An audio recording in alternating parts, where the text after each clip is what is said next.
ஓம் ஸ்ரீ குருபியோ நமக. ஓம் ஸ்ரீ மகா பெரியவா சரணம். வரும் ஆகஸ்ட் 14ஆம் தேதி வெள்ளிக்கிழமை ஆடி பூரம். அதை விட முக்கியமானது, இந்த வருஷத்துக்கான ஆடி மாதத்தோட கடைசி வெள்ளி, கடை வெள்ளி. 2 வளையல்கள் வைத்து இப்ப சொல்லக்கூடிய இந்த ஒரு தீபத்தை உங்க வீட்டோட பூஜை அறையில ஏத்தி வைக்கிறது மூலயமா நீங்க என்ன வரன் கேட்குறீங்களோ அது அப்படியே கிடைக்கும். செல்வ நிலை பல மடங்கு உயரும். அது என்ன வழிபாட்டு முறைன்னு பார்க்கறதுக்கு முன்னாடி நம்மளோட வீடியோஸை இப்போதான் நீங்க ஃபர்ஸ்ட் டைம் பார்க்குறீங்கன்னா மறக்காம சப்ஸ்கிரைப் பண்ணிக்கோங்க. தொடர்ந்து இது மாதிரி அப்டேட் தெரிஞ்சுக்கிறதுக்கு பக்கத்தில் நோட்டிஃபிகேஷன் பெல்லை கிளிக் பண்ணி ஆல் அப்படிங்கிறத செலக்ட் பண்ணிக்கோங்க. இப்போ என்ன தீபத்தை எப்படி ஏற்றி வைக்க போறோம் அப்படிங்கிற பத்தி தெளிவாக தெரிஞ்சுக்கலாம். ஆடிப்பூரம் ரொம்பவே சக்தி வாய்ந்த, கேட்ட வரங்களை கொடுக்கக்கூடிய அற்புதமான நாள். திருமணத்துக்காக நல்ல வரன் அமைவதற்காகவும் குழந்தை பாக்கியம் பெறுவதற்கான காத்திருப்பவர்களும் ஆடிப்பூரம் அன்னைக்கு வீட்டிலேயே ரொம்ப எளிமையான வழிபாட்டை செய்யலாம். இந்த வழிபாட்டை நம்பிக்கையோட செய்யறது மூலயமா அம்பிகையோட அருளால நிச்சயம் வேண்டுதல் நிறைவேறும் அப்படிங்கிறது பக்தர்களுடைய நம்பிக்கை. இது பலருக்கும் பலன் அளித்த வழிபாடாகவும் கருதப்படுது. ஆடிப்பூரத்தோட சிறப்புகள் பத்தியும் இந்த நாள்ல என்ன மாதிரியான வழிபாடுகள் செய்யலாம் அப்படிங்கிற பத்தியும் கண்டிப்பா தெரிஞ்சுக்கணும்.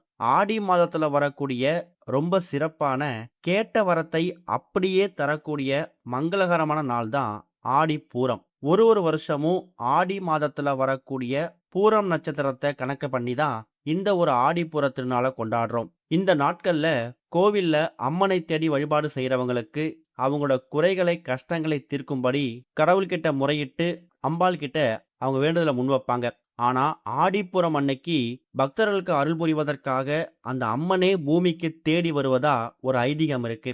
ஆனா பூமி தேவியோட மறு உருவமாவும் மகாலட்சுமியோட அம்சமாவும் கருதப்படக்கூடிய 12 ஆழ்வார்கள்ல ஒருத்தவங்க தான் ஆண்டாள் நாச்சியார். அவங்க அவதரிச்சது இந்த ஆடி மாத பூரம் நட்சத்திரத்துல தான். காக்கும் கடவுளாக இருக்கக்கூடிய திருமாலே ஆண்டாள் சூடி கொடுத்த மாலையை தான் சூடுவேன்னு, ஆண்டாள் சூடிய மாலையை மட்டும் இல்லாம அவங்களையே தன்னுடைய திருவடிகள்ல விரும்பி ஏத்துக்கிட்டாரு. இப்படி ஆண்டாளுக்கும் ஆடிப்பூரத்துக்கும் அப்படிப்பட்ட ஒரு தொடர்பு இருக்குது. ஆடிப்பூர தினத்துல ஆண்டாள் அவங்க விரும்பின விஷயங்களை அடைஞ்சிருக்காங்க. அதனாலதான் ஆடிப்பூர தினத்துல நம்ம அம்பாள் கிட்ட, அம்மன் கிட்ட என்ன கோரிக்கை வைக்கிறோமோ அது நிச்சயம் நடக்கும். திருமண வரன் வேண்டக்கூடியவங்க, குழந்தை பாக்கியம் இல்லாதவங்க, இது மாதிரி ஒருத்தவங்களும் ஆடிப்பூரத்தன்னைக்கு ஒரு விதமா வழிபட்டீங்கன்னா கண்டிப்பா நிச்சயம் அதுக்கான பலன் உண்டு. இன்னொரு பக்கம் ஆடிப்பூரம் அப்படிங்கிறது எல்லா விதமான அம்மன் கோவில்களையும், அம்பாள் கோவில்களையும் சுவாமிக்கு நடத்தப்படக்கூடிய வளையகாப்பு நிகழ்ச்சி. திருமணமாகாதவங்க 1 டஜன் வளையல அம்மன் கோவிலுக்கு, அம்பாள் கோவிலுக்கு ஆடிப்பூரத்தன்னைக்கு வாங்கி தரும்போது கூடிய சீக்கிரம் அவங்க கையில நலுங்கு வளையல், திருமண வளையல் போடுவதற்கான யோகம் வரும். குழந்தை பாக்கியம் இல்லாதவங்க தம்பதியினரா ஒன்று சேர்ந்து வளையல ஆடிப்பூரத்துக்கு கோவிலுக்காக வாங்கி கொடுக்கும்போது கூடிய சீக்கிரம் வளையகாப்பு போடுவதற்கான நிகழ்ச்சி நடத்துவதற்கான யோகத்தை அந்த அம்பாள், அம்மன் நமக்கு கொடுப்பாங்க. குழந்தை பாக்கியம் இல்லாதவங்களையும், அதே மாதிரி திருமண வரன் கைகூடி வராதவங்களையும் ஒரு சிறிய மணப்பலகை மீது அமர வைத்து அவங்களுக்கு கன்னத்துல சந்தனம் பூசி நலுங்கு வைத்து வீட்டில் இருக்கக்கூடிய பெரியவங்க கையில வளையல் போட்டு விடுறது மூலயமாவும் இந்த ஒரு வழிபாட்டை செய்யலாம். அப்படி வீட்டில் யாரும் பெரியவங்க இல்லை, நீங்க வெளியூர்ல தனியா கணவன் மனைவி மட்டும்தான் இருக்கீங்க அப்படின்னா கணவர் மனைவிக்கு பண்ணலாம். அப்படி கணவர் வேலைக்கு போயிடுவாரு, வீட்டில் இருக்க மாட்டார் அப்படிங்கிறவங்க உங்க வீடு பக்கத்துல கோவிலுக்கு போயிட்டு அங்க வரக்கூடிய வயதானவங்கள்ட்ட உங்க கோரிக்கை முன்வைக்கும் போது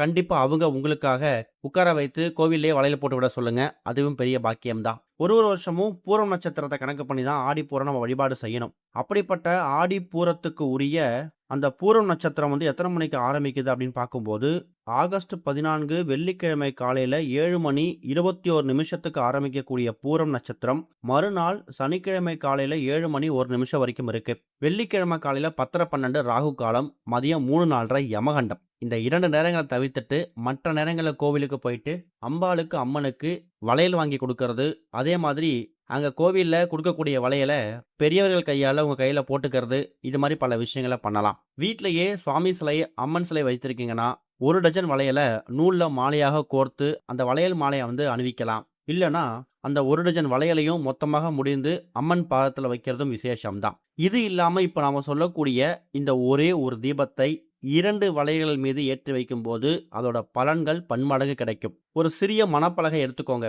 அந்த மணப்பலகையில இப்ப நீங்க வீடியோல பார்க்குற மாதிரி 2 வளையல்களை பாதி பாதி அளவுல இருக்கிற மாதிரி அடுக்கிக்கணும். அந்த 2 வளையலுக்கும் நடுவுல ஒரே ஒரு அகல் விளக்கு வைத்து ஒரே ஒரு தீபத்த ஏத்தணும். இது நெய் தீபமா இருந்தா விசேஷம். அப்படி நெய் தீபம் போட முடியல அப்படிங்கிறவங்க தீப எண்ணெய் விட்டு தீபம் போடலாம், தப்பு கிடையாது.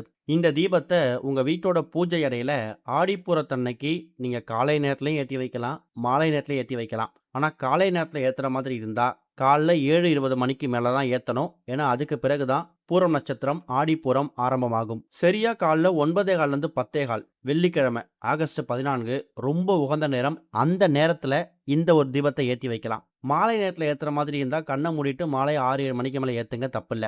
ஏன்னா 10:30 12 ராகு காலம் 3-4:30 யமகண்டம் முடிஞ்சிடும். கோவிலுக்கு போயிட்டு அம்பாளுக்கு அம்மனுக்கு வளையல் வாங்கி கொடுக்கறது, அங்க இருக்கக்கூடியவங்க கையால உங்க கையில வளையல போட்டுக்கிறது, இது எல்லாத்தையும் காலைல 9:15 10:15 இந்த நேரத்திலையும் பண்ணலாம். அப்படி பகல்ல போறதுக்கு நேரம் இல்ல அப்படிங்கிறவங்க, வீட்ல பூஜை பண்ணணும் அப்படிங்கிறவங்க மாலை 6-7 மணிக்கு போனாலே ஒரு சில கோவில்கள்ல அம்மனுக்கு போடப்பட்டிருக்கக்கூடிய அந்த வளையலை எடுத்து வரக்கூடிய சுமங்கலி பெண்களுக்கும் திருமணம் ஆகாதவங்களுக்கும் குழந்தை பாக்கியம் இல்லாதவங்களுக்கும் பிரசாதமா கொடுப்பாங்க.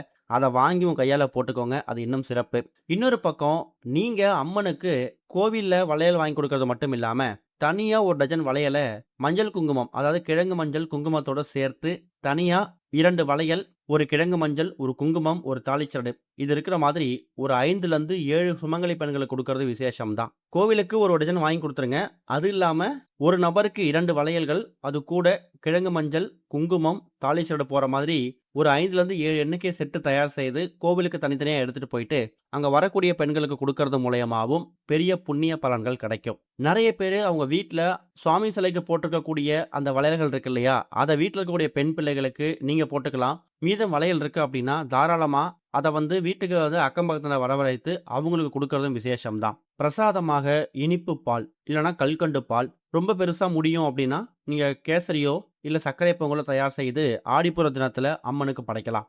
ஆண்டாள் அவதரிச்ச தினமாக இருக்கக்கூடிய இந்த ஆடிப்புற தினத்துல 2 எண்ணிக்கையில இந்த வளையல் தீபம் இருக்கு இல்லையா, ஏற்றி வைத்திருக்கக்கூடிய இந்த தீபம் குறைஞ்சது அரை மணி நேரத்துல இருந்து 1 மணி நேரம் உங்க வீட்டோட பூஜை அறையில இருந்தாலே போதும். தீபம் எரியக்கூடிய அந்த நேரத்துல உங்களுக்கு என்ன விதமான பிரச்சனை இருக்கோ, குழந்தை பாக்கியம் இல்ல திருமண வரன் கைகூடி வரல, சரியான வேலை அமையல, பொருளாதார முன்னேற்றம் ஏற்படணும், இல்ல நினைச்சது நடக்கணும்னு சொல்லி எந்த பிரச்சனை எந்த கோரிக்கையா இருந்தாலும் நீங்க அம்மனுக்காக இந்த 2 வளையலுமே தீபத்தை ஏத்தி வச்சுட்டு தாராளமா நீங்க உங்க கோரிக்கையை முன்வைக்கலாம். தீபம் எரிஞ்சு முடிஞ்சதுக்கு பிறகு அந்த அகல்விளக்கை மட்டும் எடுத்து அப்புறப்படுத்திட்டு அந்த 2 வளையல்களை நீங்க உங்க குடும்பத்தார் தவிர வேற யாருக்கும் கொடுக்காம அதை நீங்க போட்டுக்கலாம். பார்க்கறதுக்கு ரொம்ப எளிமையான தீபம் மாதிரி தெரியும். வளையல் மீது ஏற்றக்கூடிய ஆடிப்புற தினத்துல ஏற்றக்கூடிய இந்த ஒரு தீபம் இருக்கு இல்லையா, இது வாழ்க்கையவே புரட்டி போடக்கூடிய அற்புதமான ஒரு தீபம். ஒரு நாள் நட்சத்திரம், ஒரு திதி வருது, ஒரு கிழமை வருது அப்படின்னா அந்த நட்சத்திரத்துக்கு திதிக்கு ஏத்த மாதிரியான பலன்கள் பரிகாரங்கள் பண்றது உடனடியா பலனை கொடுக்குதோ இல்லையோ, கண்டிப்பா அதுக்கான பலன் ஒரு தீர்வு என்னைக்காவது சேரும்.